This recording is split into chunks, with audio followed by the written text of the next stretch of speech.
என் தாய்மார்களை, என் தமிழ் இளைஞர்களை, என் தமிழ் குடும்பங்களை கொச்சைப்படுத்துவதற்கு நான் உடன்படவில்லை.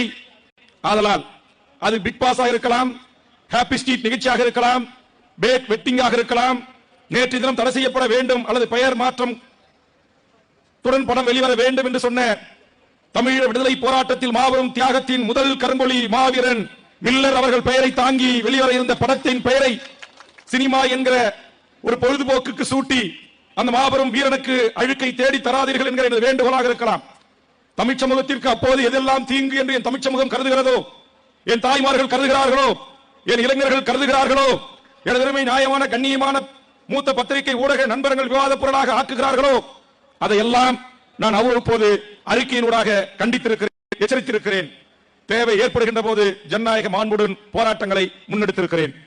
அந்த அடிப்படையில் தான் இன்றைக்கு இந்த போராட்டத்தை எங்கள் கட்சியினுடைய மகளிர் அணி பொறுப்பாளர்கள் தமிழ்நாடு முழுவதும் வருகை தந்து ஒரு முதல் கட்டமாக ஒரு ஜனநாயக எதிர்ப்பை இங்கு இந்த பிக் பாஸ் நிறுவனத்திற்கு எதிராக, அந்த நிகழ்ச்சிக்கு எதிராக அது நடைபெறுகின்ற அரங்குக்கு முன்பாக இந்த போராட்டத்தை நாங்கள் முன்னெடுத்திருக்கிறோம். இதற்கு காவல்துறை, ஆவடி மாநகராட்சி உரிய அனுமதியை நமக்கு முதலில் தரவில்லை. அதற்கு பிறகு நாட்டுடைய முதலமைச்சருடைய கவனத்திற்கும் மூத்த நேர்மையான காவல்துறை உயர் அதிகாரிகளுக்கும் உளவுத்துறை தலைவர் போன்றவர்களுக்கும் எடுத்துக் கூறி அனுமதி கேட்டேன். அப்போதும் எனக்கு சரியான பதில் கிடைக்கவில்லை.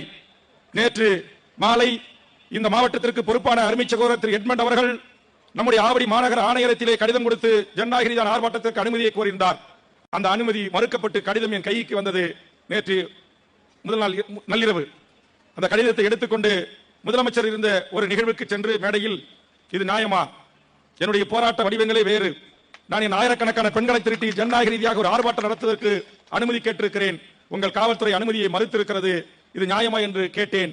கோபப்படாதீர்கள், கோபித்துக் கொள்ளாதீர்கள். நான் அனுமதி ஜனநாயக ரீதியாக உங்கள் போராட்டத்திற்கு, அதுவும் ஆர்ப்பாட்டத்திற்கு அனுமதி அளிக்க உத்தரவிடுகிறேன் என்று மாண்புமிகு தமிழ்நாடு முதலமைச்சர் அவர்கள் இதில் தலையிட்டு இந்த அனுமதியை எமக்கு தந்திருக்கிறார்.